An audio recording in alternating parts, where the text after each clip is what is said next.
मी आज बनवणार आहे लौकी कोफ्ता करी। त्याच्यासाठी कद्दू मस्त असं खिसून घेतलेला आहे मी। थोडेसे टमाटे, कांदे, कोथिंबीर, अद्रक, लसूण आणि थोडा गरम मसाला। आता सगळं मला भाजायचं आहे। थोडी आज करा म्हणलं पत्ता गोबीची कोशिंबीर। तर एकदम फ्रेश अशी पत्ता गोबी आणलेली आहे। जास्त काही कोणी खात नाही, थोडीशीच आज गुरुवारी म्हणून। हे मागितलं मी आणलंय म्हणून कटर। इतकं मस्त चलतंय, खूप छान चलतंय। 2 मिनिटात असं सगळं आपलं बारीक होते सामान।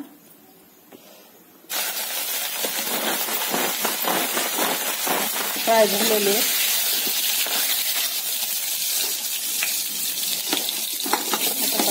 कांदा, थोडासा गरम मसाला पण ह्याच्यामध्ये ऍड करायचा आहे मला। तर हे टाकलेलं आहे अद्रक, हे टाकलेलं आहे लसूण, हे थोडे टाकलेले आहेत मिरे, थोडे टाकलेले आहेत धने आणि 2-3 इलायची आणि एक तेल। आता देऊ ग्रेव्हीला फोडणी। तर तेल गरम झालेलं आहे माझं आणि आपण जे मसाला ठुलता वाटून ते सगळा मसाला त्याच्यामध्ये मला ऍड करायचा आहे। कारण आपण सगळं ह्या मसाल्यामध्ये टाकलेलं आहे, त्याच्यामुळे आपल्याला दुसरं वरून काहीही टाकायची गरज नाही। सगळं बारीक गॅसवर मसाला आपल्याला भाजून घ्यायचा। आणि हे टाकलेलं आहे मी खोबरा पेस्ट। थोडंसं असं बारीक गॅसवर शिजून घ्यायचा आहे मसाला सगळा।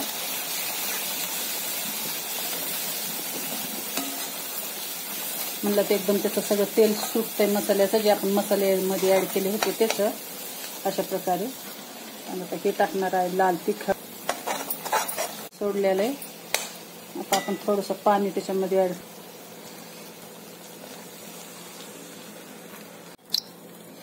आता एवढं पाणी मी ऍड केलेलं आहे।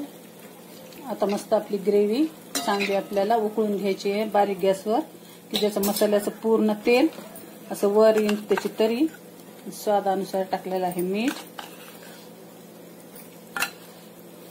ग्रेव्ही गार झाल्यावरच आपल्याला त्याच्यामध्ये कोफ्ते ऍड करायचे। तर बघा मस्त आपली ग्रेव्ही अशी तयार झालेली आहे। आता आपण ह्याच्यामध्ये टाकूया जे आपण करून ठेवलेत लौकीचे कोफ्ते।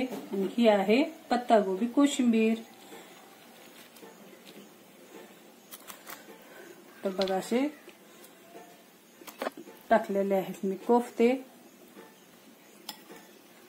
कशी वाटली रेसिपी काय नाही कमेंट्स मध्ये नक्की सांगा। सबस्क्राईब माय चॅनल।